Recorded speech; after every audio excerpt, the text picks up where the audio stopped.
ప్రియమైన దేవుని బిడ్డలారా, ఈ రాత్రికాల సమయంలో మనము ధ్యానం చేయబోతున్నటువంటి విషయం ఏమిటి అంటే, కొరింథీయులకు రాసిన పత్రికను మనం ధ్యానం చేస్తున్నాం. దానిలో భాగంగా ఈరోజు మన ధ్యానపు అధ్యాయము కొరింథీయులకు రాసిన మొదటి పత్రిక 10వ అధ్యాయం. 9వ అధ్యాయంలో గతంలో మనం చూసాము కొన్ని అంశాలు. పరుగు పందెంలో ఓపికతో విశ్వాసంతో ఎలా పరిగెత్తుట అనేటువంటి అంశాల గురించి మనం చూసాం. ఇప్పుడు 10వ అధ్యాయం చూడబోతా ఉన్నాం. 10వ అధ్యాయాన్ని ఒకసారి చూసినట్లయితే, సహోదరులారా, ఈ సంగతి మీకు తెలియకుండుట నాకు ఇష్టం లేదు. అదేదనగా, మన పితరులందరూ మేఘము కింద ఉండిరి, వారందరూ సముద్రంలో నడిచిపోయిరి. అందరూ మోషేని బట్టి మేఘములోను సముద్రములోను బాప్తిస్మం పొందిరి. అందరూ ఆత్మ సంబంధమైన ఒకే ఆహారమును భుజించిరి. అందరూ ఆత్మ సంబంధమైన ఒకే పానము చేసిరి. ఏలయనగా, తమ్మును వెంబడించిన ఆత్మ సంబంధమైన బండలోని త్రాగిరి. ఆ బండ క్రీస్తే. అయితే వారిలో ఎక్కువ మంది దేవునికి ఇష్టలుగా ఉండకపోయిరి గనుక అరణ్యములో సంహరింపబడిరి. వారు ఆశించిన ప్రకారం మనము చెడ్డవాటిని ఆశించుకున్నట్లు ఈ సంగతులు మనకు దృష్టాంతములుగా ఉన్నవి. ప్రియులారా, ఇక్కడ చూసినట్లయితే పరిశుద్ధుడైనటువంటి పౌలు గారు కొరింథీ సంఘానికి ఒక విషయాన్ని రాస్తున్నారు. అదేమిటి అనంటే, పాత నిబంధనలో ఇశ్రాయేలీలు అరణ్య మార్గంలో ప్రయాణం చేసి దేవునికి ఎంతో ఇబ్బందికరమైనటువంటి పనులు చేశారు. అంటే దేవుణ్ణి బాగా బాధ పెట్టినటువంటి విషయాలు కొన్ని జరిగినాయి.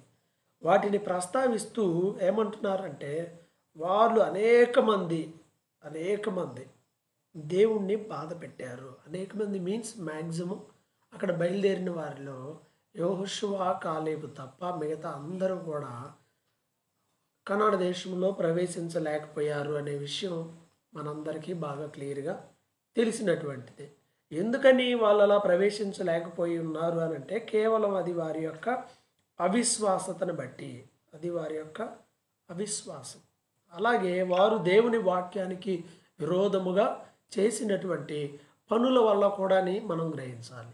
ఏం చేశారు వాళ్ళు? ఎందుకని దేవుని యొక్క వాక్యాన్ని మీరిపోయి ఏం పనులు చేశారు? ఇక్కడ ఏమంటున్నాడంటే, వాళ్ళందరూ సముద్రంలో నడిచిపోయారు. అందరూ మోషేని బట్టి బాప్తిసం పొందారంటే వాళ్ళు ఆ సముద్రాన్ని దాటి వెళ్ళిపోయారు కదా. అంటే వాళ్ళు బ్యాప్టైజ్డ్, అక్కడ పోలికగా రాశారు, అంతేగాని ఏదో బాప్తిసం తీసుకున్నారని కాదు. అందరూ ఒకే ఆహారాన్ని భుజించారు, అందరూ ఒకే పానం చేశారంటే అందరికీ ఒకటే కదా ఉంది. వాళ్ళు భోజనం చేసినా పానం చేసినా అందరికి కూడా ఒకటే తిన్నారు, అందరూ కూడా ఒకే విధంగా ఉన్నారు. కానీ వాళ్ళ జీవితంలో జరిగినటువంటి విషయం ఏమిటి అని అంటే, ఎక్కువ మంది దేవునికి ఇష్టలుగా ఉండలేక వారు అరణ్యంలో సంహరించబడ్డారు. ఆలోచన చేయండి. కొత్త నిబంధనలో పాత నిబంధనకు సంబంధించిన అన్ని విషయాలు ఏం మెన్షన్ చేయబడాల. చాలా ఇంపార్టెంట్ ఇష్యూస్, కొన్ని ముఖ్యమైనటువంటి విషయాలు మెన్షన్ చేయబడ్డాయి. వాటిలో ఒకటి ఏమిటి అనంటే, ప్రియులారా, ఈ ఇశ్రాయేలీలు ఐగుప్తు దేశం నుండి కనాను దేశానికి వచ్చినటువంటిది ఉంది చూసారా, దానికి సంబంధించినటువంటి ఒక విషయాన్ని క్లియర్గా ఇక్కడ రాయించి పెట్టాడు. వాళ్ళు దేవునికి అవిధేయులుగా బ్రతికారు, చాలా అవిధేయులుగా బ్రతికారు. వాస్తవంగా ఆలోచన చేసినట్లయితే ఇవి కూడా ఎందుకు రాయించి పెట్టాడో తెలుసా మనకి? ఆ కింది వచనంలో రాస్తూ అంటున్నాడు, వారు ఆశించిన ప్రకారము మనం చెడ్డవాటిని ఆశించకుండునట్లు ఈ సంగతులు మనకు దృష్టాంతముగా ఉన్నవి. ఎందుకు రాయించాడంటే, వాళ్ళలాగా మనం ఈ చెడ్డవాటిని ఆశపడకూడదు, ఎక్స్పెక్ట్ చేయకూడదన్న ఉద్దేశంతో దేవుడు వీటిని రాయించాడని క్లియర్గా రాయబడతా ఉంది. వాళ్ళు ఏం చేశారు? అసలు వాళ్ళు ఏం ఆశించారు అరణ్యంలో? ఒకసారి దాని ప్రస్తావన మనం ఆలోచన చేస్తే, అరణ్యంలో ఏమిటి అంటే, ఐగుప్తు దేశంలో ఇశ్రాయేలీలు బానిసలుగా బ్రతుకుతున్నారు. యోసేపు కాలంలో వెళ్ళారు, 75 మందిగా వెళ్ళారు. ఆ తర్వాత కాలక్రమేణా వాళ్ళు డెవలప్ అయిపోయి ఓ పెద్ద జనాభా అయిపోయారు, ఓ పెద్ద దేశంగా వాళ్ళు మారిపోయారు. వాళ్ళు ప్రత్యేకంగా గోషణ దేశంలో ఉంటా ఉన్నారని బైబిల్ క్లియర్గా చెప్తా ఉంది. అయితే వారు కొంతకాలం తర్వాత యోసేపు చనిపోయిన తర్వాత ఒక కొత్త రాజు వచ్చాడు.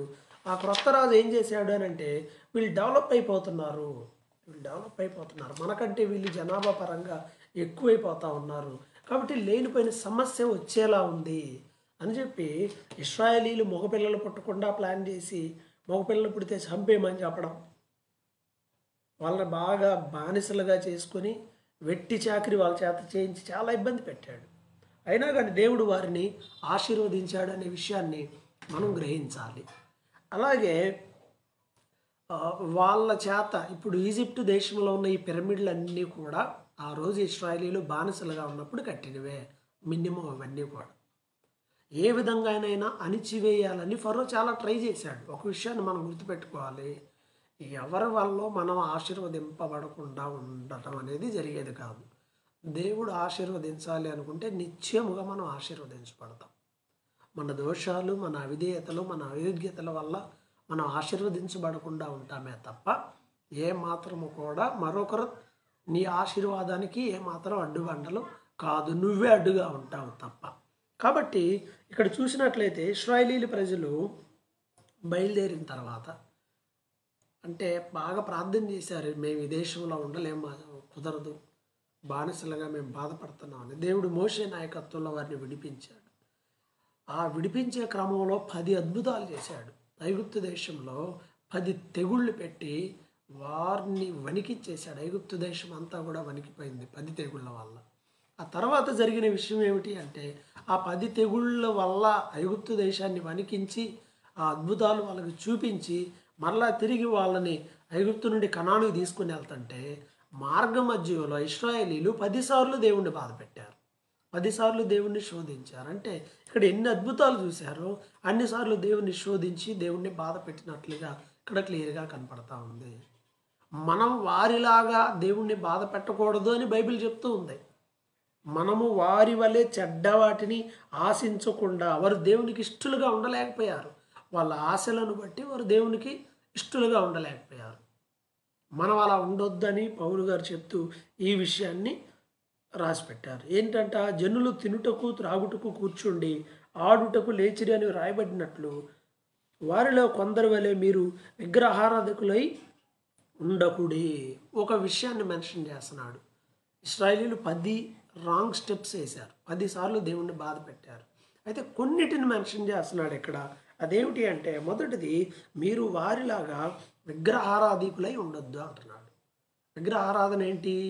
దేవుడు ఆల్రెడీ నిర్గమాకాండం 20వ అధ్యాయంలోనే చెప్పాడు. 10 ఆజ్ఞల్లో ఒక ఆజ్ఞ ఏంటి అంటే, ముందే చెప్పాడు, నీ దేవుడైన యెహోవా నేనే, నేను తప్ప నీకు వేరొక దేవుడు ఉండకూడదు. అట్ ద సేమ్ టైం ఏ రూపమునైనను, ఏ విగ్రహమును, ఏ స్వరూపమునైనా నువ్వు చేసుకోకూడదు అని క్లియర్గా చెప్పేశాడు. ఏ విగ్రహాన్ని చేసుకోవద్దు. ఈరోజు కూడా చాలామంది మరి దీని విషయం మీద ఒక అవగాహన లేని వారుగా ఉంటున్నారు. ఎక్కడ చూసినా కూడా విగ్రహాలను పెట్టుకొని ప్రభువు వాటిని కూడా ఆరాధన చేస్తున్నారు. యేసు ప్రభువు విగ్రహాలు పెట్టుకోవచ్చు కదండి అనేవాళ్ళు ఉంటారు. బైబిల్ ఏం చెప్తుంది? బైబిల్ చెప్పిన మాట ఏమిటి? ఆ రోజు విగ్రహారాధన అనేది చేయకూడదు అని చెప్పాడు. ఆయన విగ్రహాలు పెట్టుకోవచ్చా? చూడండి, నిర్గమాకాండంలో బైబిల్లో చూస్తే 20వ అధ్యాయంలో 4వ వచనం ఇలా చెప్తుంది, పైన ఆకాశం అందే కానీ, క్రింది భూమి అందే కానీ, భూమి క్రింద నీళ్ళ ఎందే కానీ ఉండు దేని రూపమునైనను విగ్రహమునైనా నీవు చేసుకొనకూడదు. ఏ రూపంలోనైనా సరే, ఏ రూపం ఇంక్లూడింగ్ అక్కడ ప్రభువు కూడా నా రూపం చేసుకోండి పర్లేదని చెప్పాల. ఎందుకంటే ప్రభువుని ఎవడూ కూడా కనులారా చూడలేరు కదా. మోషే ఒక్కడే వెనక భాగం చూశాడు, ఒరిజినల్ వ్యూ. దేవుడు ఎలా ఉంటాడో తెలియకుండా ఆయన విగ్రహం ఎలా చేసుకుంటాం? ఆలోచన చేయండి. కాబట్టి ఏ విగ్రహం నువ్వు చేసుకొనకూడదు, వాటికి సాగిలి పడకూడదు, వాటిని పూజింపకూడదు, ఏ విగ్రహాన్ని చేసుకోవద్దని చెప్పాడు. కాబట్టి ఈరోజు చాలామంది, సరే మనం సెక్యులర్ కంట్రీలో ఉన్నాం, కొంతమంది వాటిని ఆరాధించే వాళ్ళు ఉన్నారు, అది వాళ్ళ వర్షిప్, వాళ్ళ ప్యాటర్న్. ఇది క్రైస్తవుల సంగతి. క్రైస్తవులైండు కూడా చాలామంది విగ్రహారాధికులుగా మారిపోతున్నారు. క్రైస్తవులు కూడా విగ్రహాలను ఏర్పాటు చేస్తున్నారు, విగ్రహాలు తయారు చేస్తున్నారు. కొంతమంది సేవకుల్ని విగ్రహాలుగా పెట్టుకుంటా ఉన్నారు. కొంతమందికి వాళ్ళ చర్చిలు, వాళ్ళ టవర్లు, వాళ్ళ బిల్డింగ్లే మనసులో పెద్ద విగ్రహాలు అయిపోతూ ఉన్నాయి. కాబట్టి ప్రియులారా, అలాంటివి ఏమాత్రం కూడా చేయకూడదు. నువ్వు ఆలోచన చేయాలి, వాక్యం చెబుతున్నది ఏమిటి అనే విషయాన్ని మనం ఒకసారి ఆలోచన చేసుకోవాలి. సో ఇక్కడ ఎక్స్క్యూజ్ మీ. సో ఇక్కడ ఏం చెప్పాడు? విగ్రహారాధన వద్దని చెప్పాడు. విగ్రహారాధన వద్దా? చాలామంది ఈరోజు కూడా చూడండి, చాలా ప్లేసెస్ ఉన్నాయి, క్రిస్టియన్ ప్లేసెస్, కానీ ఒరిజినల్గా అవన్నీ క్రైస్తవ్యం ప్రకారం, బైబిల్ ప్రకారం ఫాలో అయ్యేటువంటివి కాదు. సాగర్ తీసుకోండి, గుణదల తీసుకోండి, వేలాంగిని తీసుకోండి, ఇంకా అనేకమైన ఉన్నాయి. ఇవే కాకుండా చాలామంది కూడా ఆల చర్చిల్లో కూడా ఏయో విగ్రహాలు పెడతా ఉన్నారు. యేసుప్రభు విగ్రహాలు పెడుతున్నారు, ఆయన తల్లి అయిన మరియకి విగ్రహాలు పెడుతున్నారు, ఇంకా ఎవరెవరినో పట్టుకొచ్చి వాళ్ళకి విగ్రహాలు పెడుతున్నారు. వాటిని ఆరాధిస్తూ ఉన్నారు, పెట్టడమే కాదు, పెట్టి వాటిని ఆరాధిస్తూ ఉన్నారు, వాటికి దండలు వేస్తున్నారు, పూజిస్తూ ఉన్నారు. దేవుడు కోరుకున్నది ఇది కాదు. ఏ రూపమునైనా, ఏ విగ్రహమునైనా చేసుకోవద్దు. మరి క్రైస్తవుల విగ్రహారాధన చేయడం లేదా? ఈ పద్ధతులు అనుసరించి వాటిని ఫాలో అయ్యే వాళ్ళందరూ విగ్రహారాధికులే. ఒకరోజు ఇది పాత నిబంధన కదండి, క్రొత్త నిబంధన కదా మనం ఉన్నది అని చెప్పేసి అనొచ్చేమో. క్రొత్త నిబంధనలో కూడా పరలోక రాజ్యానికి దూరంగా ఉండేటువంటి లిస్ట్ ఉంది. పరలోక రాజ్యానికి వెళ్ళరు కొంతమంది అని పరిశుద్ధుడైనటువంటి దేవుడు క్రొత్త నిబంధనలో కూడా రాయించి పెట్టాడు. వాళ్ళలో లిస్టులో వీళ్ళు కూడా ఉన్నారు. చూద్దామా ఆ లిస్ట్? నేను మీకు జ్ఞాపకం చేస్తాను. చూడండి, ప్రకటన గ్రంథం 22వ అధ్యాయం, బైబిల్లో చివరి పేజీ చూడండి. ప్రకటన గ్రంథం 22వ అధ్యాయం చూస్తే 15వ వచనం, కుక్కలను, మాంత్రికులను, వ్యభిచారులను, నరహంతకులను, విగ్రహారాధకులను, అబద్ధమును ప్రేమించి జరిగించు ప్రతివాడు వెలుపట ఉందరు. చూసారా? విగ్రహారాధికులు వెలుపటే ఉంటారు, పరలోక రాజ్యానికి చేరరు. అందువల్ల ఏ రూపమునైనా నువ్వు చేసుకున్న దానికి వర్షిప్, ఆరాధన చేయడానికి లేదు. క్రైస్తవులు కూడా చాలామంది విగ్రహాల్లో యేసుక్రీస్తు బొమ్మలు అని చెప్పి తెచ్చి ఆ గోడలకు పెడతా ఉంటారు. ఆయన గోడల్లో ఉండేవాడు కాదు, పటాల్లో ఉండేవాడు కాదు, ఇమేజెస్లో ఆయన ఉండేవాడు కాదు. ఆయన రూపం అదే కాదు అసలు. కాబట్టి ఆలోచన చేసినట్లయితే ఏ రూపాన్ని నువ్వు చేసుకోవద్దు, పెట్టుకోవద్దు అని చెప్తున్నాడు. కాబట్టి ప్రియమైన వాళ్ళారా, ఎన్నడూ కూడా అలా చేయవద్దు. వాక్యానికి విరోధమైంది అది చేయకూడదు. తర్వాత చూసినట్లయితే ఇంకో విషయం ఏమిటి? వీళ్ళు విగ్రహారాధన ఎలా చేశారో తెలుసా? వీళ్ళు ఎలా చేశారంటే, మోషే కొండ మీదకి వెళ్ళాడు, 40 దినాల పాటు ఆ కొండ మీద దేవుని దగ్గర కూర్చొని ఆయన ఇచ్చిన ఆజ్ఞలన్నీ తీసుకొని వచ్చాడు. కానీ వీళ్ళు ఏం చేశారు? ఈ 40 రోజులు కనపడపోయేపాటికి ఈ మోషే అనేవాడు ఏమైపోయాడో మాకు తెలియదు, ఆయన ఎక్కడికో వెళ్ళిపోయాడు, మాకు దేవుడు కావాలని చెప్పి ఏం చేశారంటే అహరోన్ని బలవంతం చేసి మా కోసం ఒక బొమ్మను తయారు చేయి అని చెప్పి ఆ మెడలకున్న బంగారం, చెవులకున్న బంగారం, మొత్తం ఇక్కడ ఉన్న బంగారం అంతా తెచ్చి అక్కడ పెట్టాడు. అదే దేవుని కోసం అంటే ఎలా చేస్తారా? దేవునికి ఇవ్వాలి అని అంటే అట్లా ఇస్తారా? ఇవ్వద్దు. మంచి పనులకు ఇవ్వద్ది కాదు, చెడ్డ పనులకైతే ఇస్తారు చాలామంది. ఇలాగనే అందరూ కలిసి చందాలు వేసుకొని, మనకి ఇప్పుడు జరుగుతాయి కదా కొన్ని ఉత్సవాలు మన ఇండియాలో, అలాగే వాళ్ళు కూడా ఇళ్ళమ్మడి తిరిగి అన్నీ అడిగి ఇదిగో మేము గుడి కడుతున్నాం అని ఒక విగ్రహం తెచ్చిపెట్టినట్టుగా వాళ్ళు కూడా ఏం చేశారంటే అందరూ కలిసి ఆ బంగారం వాళ్ళ దగ్గర ఉన్నదంతా వేసుకొని అహరోను ద్వారా ఒక విగ్రహాన్ని, ఒక దూడను తయారు చేసుకొని, ఇదిగో నీవే మా దేవుడు, నీవే మా దేవత అని చెప్పి దాన్ని ఆరాధించడం మొదలుపెట్టారంట. జనులు ఇంకా దాన్ని ఎదురుపెట్టుకొని తినుటకు, త్రాగుటకు, కూర్చుండి ఆడుటకు లేచరి. తింటున్నారు, తాగుతున్నారు, లేచి డ్యాన్సులు వేస్తూ ఉన్నారు. ఈరోజు కూడా జరిగేది ఇదే కదా. దేవుడు, తిరణాళ్ళ పండగ ఇవే కదా. బొమ్మ ఒకటి పెట్టుకోవటం, తినటం, తాగటం, ఎగరటం. అనేవాడెవడు, చెప్పేవాడెవడు? బొమ్మ మాట్లాడదు కదా. దేవుడైతే మాట్లాడుతున్నాడు, వారితో విషయం చెప్తా ఉన్నాడు. ఇప్పుడు ఈ బొమ్మ అయితే వాళ్ళకి ఏ ప్రాబ్లం లేదు. అనేవాళ్ళు ఎవరు? నువ్వు తింటున్నావు, నువ్వు తాగుతున్నావు, నువ్వు ఈ పాపం చేస్తున్నావు, అసలు అనే పనే లేదు కదా. అందువల్ల వాళ్ళు ఇంకా అలా దేవునికి విరోధముగా జీవించారు. దేవునికి కోపం వచ్చేసింది ఆ దినాన. కొంతమంది శాపగ్రస్తులైపోయారు. కాబట్టి ప్రియమైన వారులారా, వారి వలె మనము వ్యభిచరింపకయుందము. వారిలో కొందరు వ్యభిచరించినందున ఒక్క దినమనే 23,000 మంది కూలిరి. చూసారా ఎంత భయంకరమైనటువంటి పరిస్థితిలోకి వచ్చారు. ఒక్కరోజే ఎంతమంది చనిపోయారంట? 23,000 మంది చనిపోయారు. ఈ వృత్తాంతాలు రాయబడ్డాయి బైబిల్ గ్రంథంలో, నిర్గమకాండంలో 30 2వ అధ్యాయంలో రాయబడిందండి ఇదంతా కూడా.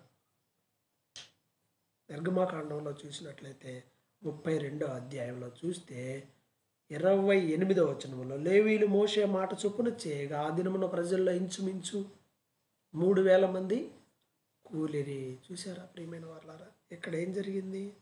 ఆ రోజు దేవునికి విరోధంగా ఒక బొమ్మను తయారు చేసుకున్నారు. ఒక బొమ్మను తయారు చేసుకుని ఎంతమంది నష్టపోయారు ఆలోచించండి. ఆ తర్వాత ఇంకో సందర్భంలో బిలాము యొక్క బోధ, బిలాము యొక్క బోధను బట్టి, అలాగే ఇశ్రాయేలీల్లో కొంతమంది మోయాబీలతో పాపము చేశారు. మోయాబీలతో పాపం చేశారు. ఆ రోజు ఏం జరిగిందో తెలుసా?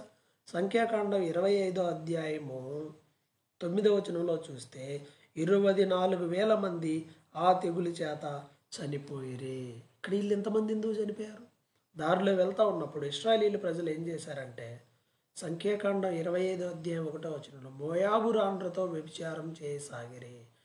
ఏం చేశారంట? ఆ స్త్రీలు తమ దేవతలకు బలులకు ప్రజలను పిలవగా వీరు భోజనం చేసి వారి దేవతలకు నమస్కరించిరి. ఇశ్రాయేలీలు బయలుపేరుతో కలుసుకొనినందున వారి మీద యెహోవా కోపము రగులు కొనిను. వీళ్ళు చేసిన పని ఏంటి? ఆ స్త్రీలు పిలిచినప్పుడు ఏదో వాళ్ళు పిలిచారు కదా, వెళ్ళి వాళ్ళ దేవతలు విగ్రహాలకు ఆరాధించి అవి తెచ్చిపెట్టారు, బలి అర్పించి అవి తిన్నారు. అది వాళ్ళు చేసిన పాపం ఇది. సో ఆ పాపమును బట్టి ఏం జరిగింది? వాళ్ళు నష్టపోయారని బైబిల్ చెప్తా ఉంది. కాబట్టి ప్రియమైన వారారా, విగ్రహారాధనలో అంత పాపం ఉంది. ఇక్కడ దాన్ని దేంతో పోల్చాడంటే వ్యభిచారంతో పోల్చాడు. వారు వ్యభిచారం చేశారు అని అన్నాడు. అంటే ఏం చేశారు? వాళ్ళు ఆ దేవతకు బలి అర్పించిన వాటిని తిన్నారు. అది అక్కడ పోలిగ్గా అక్కడ రాయబడినటువంటి మాట అది. వాళ్ళు వెళ్ళి వాళ్ళతో పాటు వెళ్ళి పాపం చేశారు. ఈ విగ్రహములకు బలి అర్పించిన వాటిని తిని ఇంచుమించు 24,000 మంది ఆ తెగులు చేత చనిపోయారు. కాబట్టి చాలా జాగ్రత్తగా ఉండాలి. దేవుణ్ణి శోధించకుండా ఉండాలని చెప్పాడు. ప్రభువుని శోధించకుండా మనం ముందుకు వెళ్ళాలి. విగ్రహారాధన చేశారు, వ్యభిచారం చేశారు, అందువల్ల వాళ్ళు నశించిపోయారు. అలాగే వారిలో కొందరు శోధించి సర్పము వలన నశించిరి. చూశారండి. నెక్స్ట్ ఇంకోటి ఏమిటి అని అంటే, వారిలో కొంతమంది దేవుణ్ణి శోధించారు. ఒకటే శోధన దేవుడి దగ్గరికి వెళ్ళి, ఏంటి దేవుడు మాకు ఇస్తాడా, మాకు వాటర్ ఇస్తాడా, మాకు ఇది ఇవ్వగలడా, అది ఇవ్వగలడా, అది చేయగలడా దేవుణ్ణి శోధించటం మొదలుపెట్టారు.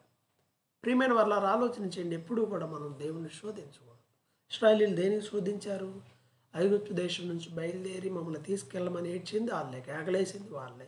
దేవుడు వారిని ప్రేమించాలని దాటిస్తూ ఎర్ర సముద్రాన్ని దాటించాలని దేవుడు తీసుకొస్తే ఎర్ర సముద్రం దగ్గరకు వచ్చి ఏం చేశారు? శోధించారు, సనిగారు. ఎర్ర సముద్రం దగ్గరకు వచ్చి ప్రభువు మమ్మల్ని ఇక్కడ చంపడానికి తీసుకొచ్చాడు అని చెప్పేసి అరవటం మొదలుపెట్టారు. ఆ తర్వాత సముద్రం దాటిన తర్వాత ఏం చేశారు? సముద్రం దాటిన తర్వాత ఏదో నీళ్లు చేదుగా ఉన్నాయి, ప్రయాణంలో ఉన్నారు. అన్ని నీళ్లు మంచి నీళ్ళు ఎట దొరుకుతాయి అడవిలో? అందులో ఆ ప్రయాణంలో వీళ్ళు అడ్జస్ట్ అవ్వలేకపోయారు. దొరికిందేదో తిందాం, ఉన్నదేదో తాగుదాం, ఎట్లానో అడ్జస్ట్ అవుదాం అని అనుకోవాలా. వాటర్ లేవని సనగటం మొదలుపెట్టారు. సంఖ్యాకాండం 11వ అధ్యాయం 4వ వచనంలోకి వచ్చేపాటికి, మా వల్ల కావట్లేదు నడవటం, నడిచి నడిచి మాకు ఇబ్బందిగా ఉంది, ఆయాసంగా ఉందని అక్కడా సనిగారు. మరలా మాంసం కావాలని దాని గురించి సనిగారు. ఉల్లిపాయలు లేవు మాకు, దోసకాయలు లేవు, కీరకాయలు లేవు, చేపలు లేవు మాకు. ఈ సిల్లీ ఇష్యూస్ అన్నిటిని బట్టి సనిగారు. ఈవెన్ మోషే అక్క కూడా, మిరియాము కూడా, మోషే ఒక బాగా నల్లగా కుషు దేశము అంటే ఎలా ఉంటారు? ఇప్పుడున్న ఇథియోపియా బాగా బ్లాక్గా ఉంటుంది. ఆ తెగకు సంబంధించి, ఆ నేషన్కి సంబంధించిన అమ్మాయిని మోషే పెళ్లి చేసుకుంటే మోషే అక్క తీవ్రంగా కోపం వచ్చేసి, మోషే అక్క అన్న వీళ్ళు కూడా వ్యతిరేకంగా మాట్లాడారు. వాళ్ళు సనిగారు.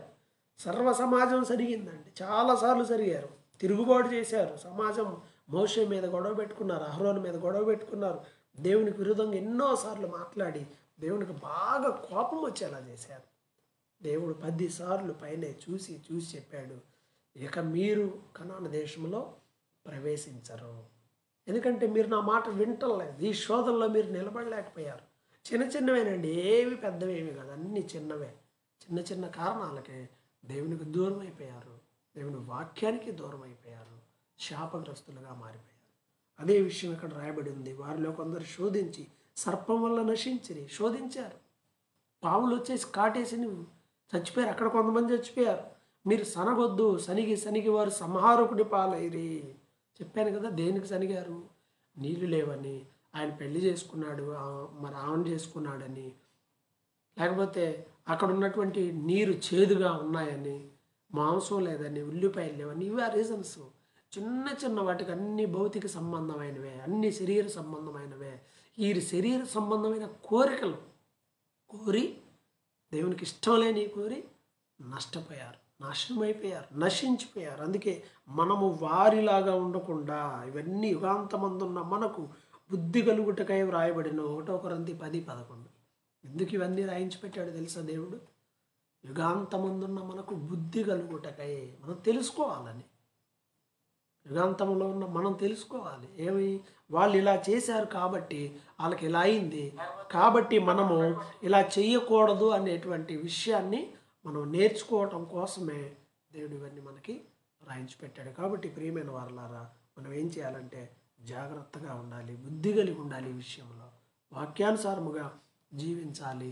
కాబట్టి ప్రతి ఒక్కరు కూడా ఏం చేస్తారంటే, మనం రాయబడినటువంటి విషయాలను ఒకసారి తలంచుకొని వాక్యానుసారముగా, మనం వాక్యానుసారముగా ఉంటున్నామో లేదా అనేది ఒకసారి ఆలోచన చేసుకో. వాళ్ళలాగా చెడ్డ వాటిని కోరుకోవద్దు. నిజమే, మనకు విశ్వాస జీవితంలో ఎన్నో అవసరం అవుతాయి, వాటన్నిటిని అడగవచ్చు. కానీ చెడ్డ వాటిని, దేవుని దుఃఖపెట్టే వాటిని, దేవుణ్ణి బాధ పెట్టే వాటిని అడగొద్దు. అలా అడగటం వల్ల మనం నష్టపోతాం ఆత్మీయంగా. ఇక్కడ వీళ్ళే మనకు బెస్ట్ ఎగ్జాంపుల్స్. అందుకే అంటున్నాడు, నిలబడ్డాను అనుకున్నాడు జాగ్రత్త పడకుండా చూసుకోవాలి. ఎందుకంటే మనుషులకి జనరల్గా వచ్చే శోధనే కానీ నువ్వు సహింపలేని శోధన ఎప్పుడు దేవుడు నీకు ఇవ్వడు. చాలామంది అనుకుంటారు, నాకు అబ్బో అసలు నేను సహించలేని దాంట్లో ఉన్నానండి అని. ఏమి కాదు, వాక్యం నిజం, నువ్వు చెప్పేది నిజం కాదు. బైబిల్ చెప్తున్న మాట చూడండి, 13వ వచనం, 1 కొరింథీ 10:13. సాధారణముగా మనుషులు కలుగు శోధన తప్ప మరేది మీకు సంభవింపలేదు. దేవుడు నమ్మదగినవాడు, మీరు సహింపగలిగినంతకంటే ఎక్కువగా ఆయన మిమ్మను శోధింపబడనీయడు. అంతేకాదు, సహింపగలుగుటకు ఆయన శోధన కూడా తప్పించుకున్న మార్గమును కలుగజేయును. నీకు తగిన శోధనే వచ్చింది. ఒకవేళ నీకు శోధన వస్తే దాన్ని తప్పించుకోవడానికి కూడా మార్గాన్ని ఏర్పాటు చేస్తాడు, తప్పించుకునే శక్తిని ఇస్తాడు. అంతేగాని నువ్వు తట్టుకోలేనంత శోధన నీకు రాదు. ఇది బైబిల్ చెప్తున్నమాట. నువ్వేమో లేదండి అసలు బైబిల్లో ఎవరికి రాని శోధన నాకు వచ్చింది అని అంటావు. అలా ఏం కాదు. కాబట్టి ఆ దేవుని సన్నిధిలో ప్రార్థన చేస్తే ఆ శోధన తప్పించడానికి కూడా మార్గాన్ని కూడా ఏర్పాటు చేస్తాడు. కాబట్టి అల్టిమేట్గా ఏం చెప్తున్నాడు 14వ వచనంలో, కాబట్టి నా ప్రియులారా, విగ్రహ ఆరాధనకు దూరముగా పారిపోండి. విగ్రహ ఆరాధనకు దూరంగా ఉండండి. ఎందుకంటే కొరింథీయులు అనేక మంది విగ్రహ ఆరాధన నుంచి డైవర్ట్ అయ్యి దేవుని నమ్మిన వాళ్ళు. అందువల్ల వాళ్ళకి చెప్తా ఉన్నాడు, బుద్ధిమంతులతో మాట్లాడినట్టు మాట్లాడుతున్నాను. మీరు ఆలోచించండి. మీరు బల్లారాధనలో పాలుపంపులు పొందుతున్నారు కదా, ఓ పక్కన క్రీస్తు రక్తంలో పాలు పొందుతున్నారు, ఆయన రొట్టె తింటున్నారు. అట్ ద సేమ్ టైము మరలా అటువైపు కూడా బలర్పించి తింటే ఎలా? ఎందుకంటే వీళ్ళు అడిగారు, మేము విగ్రహారాధనకు బలర్పించిన వాటిని తినొచ్చా అని అడిగాడు. ఇప్పుడు 8వ అధ్యాయంలో ఇక్కడ సందర్భంగా చెప్తున్నాడు, ఇక్కడ ప్రభు బల్లారాధనలో రొట్టె తింటున్నావు, ఇక్కడ దేవుడి దగ్గరది, బలిపీఠం దగ్గరది. మరలా అక్కడికి వెళ్ళి ఆ విగ్రహాలకు బలర్పించినవి తింటున్నావు అంటే రెండు ఎలా తింటాం? వద్దు అని దాని అర్థం. అందుకే అంటాడు చూడండి, బలర్పించిన వాటిని తినువారు 18వ వచనంలో శరీర ప్రకారమైన ఇశ్రాయేలును చూడి బలర్పించిన వాటిని తినువారు బలిపీఠంతో పాలివారు కారా. అంటే బలర్పించింది తింటే నువ్వు ఆ బలిపీఠంతో నీకు కూడా పాలి భాగం ఉంది అని. విగ్రహాలకు బలర్పించింది తింటే నువ్వు కూడా ఆ విగ్రహాలకు బలర్పించిన ఆ బలిపీఠంలో నువ్వు కూడా పాలు భాగమే అని. అది దయ్యములకు బలర్పించింది, అది తినకూడదు. మీరు 5 తింటున్నారు, మరలా ఇక్కడికి వచ్చి ప్రభు బల్లారాధనలో రొట్టె ద్రాక్షారసము క్రీస్తు యొక్క శరీరానికి సాదృశ్యమైనటువంటి ఆ రొట్టెని, ఆయన రక్తానికి సాదృశ్యమైనటువంటి ఆ ద్రాక్షారసాన్ని తాగుతున్నారు. మీరు ఇప్పుడు దెయ్యాలకి బలర్పించిన అవి వాటిలో పాలు పంపులు పొందుతున్నారు, దీంట్లో కూడా పాలు పంపులు పొందుతున్నారు. అంటే ప్రభు బల్లలో చేయేస్తున్నారు, ఈ దయ్యాల బల్లలో కూడా చేయేస్తున్నారు. దేవునికి రోషం పుట్టిస్తారు. జాగ్రత్త అని అంటున్నాడు. కాబట్టి జాగ్రత్తగా ఉండమని చెప్తున్నాడు. సంఖ్యాకాండంలో అక్కడ 25వ అధ్యాయంలో వాళ్ళు చేసిన తప్పేంటి? మోయాబు స్త్రీలు పిలిచారు, అందువల్ల వెళ్ళి వాళ్ళు చెప్పిన మాట విని విగ్రహారాధనకు బలర్పించి తిని ఒక్కరోజే అన్ని వేల మంది చచ్చిపోయారు. కాబట్టి ఆ పని చెయ్యొద్దు అని క్లియర్గా వారికి చెప్తున్నాడు. ఈరోజు చాలామంది కూడా ఏముందిలేండి తింటే ఏమైంది అని, ఏమైంది అక్కడ రాయబడి ఉంది కదా, జాగ్రత్తగా ఉండాలి. ఆ కింద ఇంకా అంటున్నాడు 23వ వచనంలో, అన్ని విషయంలో ఎందు నాకు స్వాతంత్రం కలదు కానీ అన్నీ చేయదగినవి కావు, అన్నిటి యందు నాకు స్వాతంత్రం కలదు కానీ అన్నీ క్షేమాభివృద్ధి కలుగజేయవు. నీకు ఫ్రీడమ్ ఉంటుంది ఏమైనా చేయడానికి, కానీ ఉంది కదా ఫ్రీడమ్ అని నీకు నచ్చినట్టు నువ్వు చేయొద్దు. ఎవడు తన కొరకే కాదు ఎదుటివాని కొరకు మేలు చేయ చూసుకునే వాళ్ళను. నీకు నువ్వే కాదు ఎదుటివాని కోసం కూడా కాస్త ఆలోచించు. 8వ అధ్యాయంలో అదే చెప్పాడు. నువ్వు తిన్నావని ఇంకొకడు ఎవడన్నా బలహీనుడు తింటే నీ వల్ల అతను నష్టపోతాడు, కాబట్టి ఎదుటివానికి నష్టం కలగకుండా ఉండేటట్టుగా చూసుకో, అంటే మానేయటం మంచిది అని ఇక్కడ కూడా చెప్తున్నాడు. 25వ వచనంలో చూడండి, మనస్సాక్షి నిమిత్తం ఏ విచారణయు చేయక కటికవాని అంగటిలో అమ్మునదేదో దానిని తినవచ్చు. మనస్సాక్షి నిమిత్తం ఏం ఆలోచించకుండా. కటికవాడు అంటే మాంసం కొట్లు ఉండేవాడిని కటికవాడు అంటారు. ఏ మాంసం అమ్ముతూ ఉంటాడు. నీవు మనస్సాక్షి నిమిత్తం విచారణ చేయకుండా తింటే ఏం తిన్నా తప్పు లేదు అని. నీ మనస్సాక్షి విచారణ అంతే, నీ మనసు నిన్ను ప్రేరేపించిన దాన్ని బట్టి జాగ్రత్తగా. కొంతమంది మేము మాంసం తినాం గ్రేట్, మాంసం తింటున్నాం కాబట్టి మేము గ్రేటు, తిన్నాది ఏమి లేదు తినపోయినవి లేదు. ఆల్రెడీ చాలా సందర్భాల్లో రోమపత్రికలో చెప్పాడు, పౌలు గారు ఇంతకుముందు కూడా ఇదే 1 కొరింథీ పత్రికలో చెప్పాడు, తినేవన్నీ కడుపులో పోతాయి, బ్లడ్గా మారినంత మారుద్ది, మిగతాదంతా బహిర్భూమిలోకి వెళ్ళిపోయింది. నువ్వేమి తిన్నా ఏమి లేదు, ఇది తిన్నావు అది తిన్నావు, ఇదంతా బాడీ కోసమే, అంతమించి ఏమీ లేదు. కాబట్టి ఈ భూమి దాని పరిపూర్ణత అంతా దేవునిదే. ఎవరైనా అవిశ్వాసి మనల్ని విందుకు పిలిస్తే ఏం చేయాలి? ఒక సిచ్యువేషన్ని ఇక్కడ చెప్తా ఉన్నాడు 27వ వచనంలో. అవిశ్వాసుల్లో ఒకడు మిమ్మును విందుకు పిలిచినప్పుడు వెళ్ళుటకు మీకు మనస్సుండిన ఎడల మీకు వడ్డించినది ఏదో దానిని గురించి మనస్సాక్షి నిమిత్తం ఏ విచారణ చేయక తినుడి. ఒక అవిశ్వాసి మీ ఫ్రెండ్ నిన్ను భోజనానికి పిలిచాడు, వెళ్ళావు ఏయో పెట్టాడు, నీకు ఏ డౌట్ లేకుండా ఉంటే ప్రశాంతంగా ఏం పెట్టినా తిను, ఏమైనా పెట్టని మెదలకుండా తిను. ఒకవేళ సెకండ్ ఆప్షన్ ఏమిటి? 28, అయితే ఎవడైనా మీతో ఇది బలర్పింపబడిందని చెప్పిన ఎడల అట్లు తెలిపిన వాని నిమిత్తమును మనస్సాక్షి నిమిత్తమును తినకుడి. మనస్సాక్షి నిమిత్తం అనగా నీ సొంత మనస్సాక్షి నిమిత్తము కాదు, ఎదుటివాని మనస్సాక్షి నిమిత్తమే ఎలాగూ చెప్పుచున్నాను. ఎందుకనగా వేరొకరి మనస్సాక్షిని బట్టి నా స్వాతంత్ర విషయంలో తీర్పు తీర్చబడనేలా. దీనికి సొల్యూషన్ ఏంటి? ఎవడన్నా వచ్చాడు మీ ఫ్రెండ్, అన్యులు, విగ్రహారాధికులు లేదా ప్రార్థనకి వెళ్ళని వాళ్ళు నిన్ను పిలిచి నీకు భోజనం పెట్టి ఆ భోజనంలో ఏం పెట్టినా తినే. అలా కాకుండా అతను కానీ వేరే ఎవడన్నా వచ్చి ఇది బలర్పించాం, ఇది దేవుడికి పెట్టుకున్నాం, మేము వాళ్ళకి పెట్టాం, ఇవి పెట్టాం, అవి పెట్టామని నీకు చెబితే వాడు అలా చెప్పాడంటే అర్థమైంది ఇవి పెడితే నువ్వు తినవనేగా. వాడు ఒకవేళ అలా కనుక చెబితే నీ మనసాక్షి బాగుండొచ్చు, వాడు అలా అన్నాడు కాబట్టి తినమాట. నీ మనసాక్షి మంచిదైనా అతడు ఇది బలర్పించింది అన్నాడు కాబట్టి, అంటే క్రైస్తవులు ఇది తినరో నాకు తెలుసు, ప్రేమతో నీ చేతిలో పెడితే తిను అంతే. కానీ వాళ్ళు ఎవరైనా అబ్జెక్షనబుల్గా ఇది నువ్వు తింటావా, ఇది మీరు తినరు కదా అన్నట్టుగా అంటే తినమాకండి. ఎదుటివాడిని మనస్సాక్షి నిమిత్తము. ఎందుకంటే 30వ వచనంలో నేను కృతజ్ఞతతో పుచ్చుకొని ఎడల నేను దేని నిమిత్తం కృతజ్ఞతాస్తుతులు చెల్లించుతున్నాను దాని నిమిత్తం నేను దూషింపబడనేలా. నేను ప్రార్థన చేస్తాను, భోజనం చేసేటప్పుడు దేవుడు కృతజ్ఞత చెల్లిస్తాం, మాకు ఇచ్చినందుకు నీకు స్తోత్రాలు ప్రభువా అని. భోజనం చేసేటప్పుడు ప్రార్థన చేస్తున్నారా? ప్రార్థన చేయాలి. భోజనం చేసేటప్పుడు ప్రార్థన చేయకుండా తింటాం పాపం అని బైబిల్ చెప్తూ ఉంది. దేవుని స్తుతించండి. చాలామంది ఆ భోజనం లేక బాధపడుతున్నారు. అల్టిమేట్గా 31 అంటున్నాడు, కాబట్టి మీరు భోజనం చేసినను పానము చేసినను మీరేమి చేసినను సమస్తము దేవుని మహిమ కొరకు చేయుడి. భోజనం చేసినా పానం చేసినా ఏం చేసినా దేవుని మహిమ కోసం చేయండి. యూదులకైనా గ్రీసు దేశస్తులైనా దేవుని సంఘం ఎవరికి అభ్యంతరం లేకుండా చేయండి. అభ్యంతరం లేకుండా నీ ఫ్రెండ్ పెట్టాడా వెళ్ళి తిను, అక్కడ ప్రాబ్లం వస్తే తినమాక. సో ఇవన్నీ విచక్షణ ఉపయోగించాలి, అభ్యంతరం లేకుండా ఉండాలి, ఎదుటివానికి అభ్యంతరం లేకుండా ఉండాలి.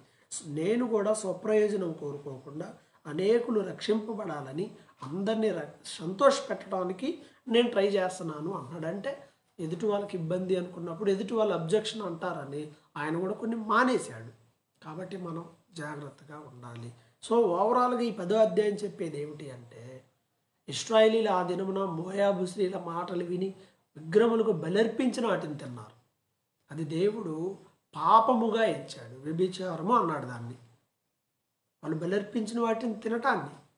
విగ్రహారాధన వ్యభిచారం అనే పాపంతో సమానము. దేవునికి అది నచ్చలేదు. అందువల్ల వారు కనాను దేశానికి వెళ్ళలేకపోయారు. ఈరోజు వీళ్ళు అడిగారు కదా, మేము విగ్రహాలకు బలర్పించి తినొచ్చా తినకూడదా అని. అందువల్ల వాళ్ళకు కూడా ఎక్స్ప్లెయిన్ చేస్తూ చెప్పాడు. మీరు ఇలా దానికి వివరణ ఇచ్చాడు. ఏమని? ఎవరైనా అవిశ్వాసి నీకు ప్రేమతో పెట్టినప్పుడు ఏ విచారణ చేయకుండా నీ మనస్సాక్షి తినే విధంగా ఉంటే తిను, తప్పు లేదు. వాళ్ళు ఏమన్నా అబ్జెక్షన్ రైజ్ చేస్తే తినొద్దు. ఇంకొకడు ఎవడన్నా అబ్జెక్షన్ రైజ్ చేసినా తినొద్దు. ఎందుకంటే నీ మనసాక్షి బాగున్నా కానీ కృతజ్ఞతతో నువ్వు ప్రార్థన చేసుకుని తింటే ఏమీ లేదు. కానీ ఎవరైనా అబ్జెక్షన్ పెడితే ఇతరుల కోసం నువ్వు దాన్ని మానేయి అని చెప్పాడు. అది అల్టిమేట్. ఏది ఏమైనా ఎవరికి ఇబ్బంది లేకుండా ఆశీర్వాదకరమైనటువంటి పరిస్థితిలో ఆశీర్వాదకరంగా ఉండేలా మనం చూసుకోవాలి అనేది బైబిల్ చెప్తున్నటువంటి మాట. పాత నిబంధనలో అనేకమైనటువంటి విషయాలని, దృష్టాంతాలని ఎత్తి చూపించాడు. విగ్రహారాధన గురించి చెప్పాడు, సనగటం గురించి చెప్పాడు. సనుగుతూ ఉంటారు, సనగొద్దు, గొనగొద్దు. నీకు ఏమున్నా లేకపోయినా అలా కంటిన్యూ 40 ఏళ్ళు అరణ్యంలో నడిచారండి వాళ్ళు. ఏమంటే జర్నీలో అన్ని ఫెసిలిటీస్ ఎక్కడి నుండి వస్తాయి? ప్రయాణం చేసేటప్పుడు ఏది ఉంటే సర్దుకొని వెళ్ళిపోవటమే. ప్రయాణంలో కూడా ఎగేసుకొని దిగేసుకొని కావలసినవన్నీ కోరుకున్నవన్నీ తిని తాగి ఇష్టం వచ్చినట్టు ప్రయాణం చేయాలంటే ఎట్ట కుదురుద్ది? అది జర్నీ కుదరదు. అందులో అది అడవి, భయంకరమైన అరణ్యం. అది అరణ్యంలో ఎలా సాధ్యం అవుద్ది? అరణ్యంలో అలా అన్నీ కోరుకున్నారు. ఇలా ఈ జీవితం కూడా ఒక జర్నీ లాంటిది. ఇది విశ్వాస యాత్ర. ఐగుప్తు దేశం నుండి వారు బయలుదేరితే అది కనాను యాత్ర. మనది విశ్వాస యాత్ర. మనం కూడా అంతే. 40 ఏళ్ళు 50 ఏళ్ళు ఎంతకాలం బ్రతుకుతామో తెలియదు. ఎవరు ఎంతకాలం బ్రతికినా ఈ చిన్న జీవితంలో ఇది లేదు అది ఉందని దేవుణ్ణి బాధ పెట్టే వారిగా ఉండకుండా వాక్యానుసారముగా జీవించుదాం. వాక్యానికి విరోధమైన వాటిని ఆశించకుండా అన్న వస్త్రములు కలిగిన వారమై తృప్తి పొందుదు అని బైబిల్ చెప్తుంది. వాక్యానుసారముగా జీవించడానికి ప్రార్థన చేయండి. ప్రభువు కూడా అంతే లోకానికి వచ్చి సింపుల్గా జీవించాడు. ఆయన ఏం పెద్ద టవర్ కట్టుకొని ఉండలేదు, లేకపోతే ఆయన లోక సంబంధమైన ఆడంబరమైన వాటి మీద లేడు. ఆయనే కాదు, శిష్యులు కూడా అలాగే లేరు. కానీ ఈరోజు మనుషులు వ్యర్థమైన దేవుడి దగ్గరికి వచ్చి, ప్రభువా మాకు అది కావాలి ఇది కావాలి. దేవుడికి ఏం కావాలో ఏ రోజున ఆలోచించావా? బైబిల్ అందుకే చెప్తుంది, మొదట ఆయన రాజ్యమును ఆయన నీతిని వెదకుడి, మీకు కావలసినవన్నీ అనుగ్రహింపబడును. నీకు కావలసినవన్నీ ఎత్తుక్కుంటున్నావు, నీకు కావలసినవన్నీ అడుగుతున్నావు. దేవుని రాజ్యాన్ని, దేవుని నీతిని మాత్రం పట్టించుకోవటం వల్ల స్వార్థంతో భక్తి చేస్తున్నావు. అలాంటి భక్తి దేవునికి నచ్చదు. ఈరోజైనా వాక్యానికి విరోధమైన ఆశలు, వాక్యానికి విరోధమైన ఆలోచనలు విడిచిపెట్టి దేవుని వాక్యానుసారముగా జీవించడానికి ఇష్టపడండి. దేవుడు మీకు సహాయం చేయనుగాక. ఆమేన్.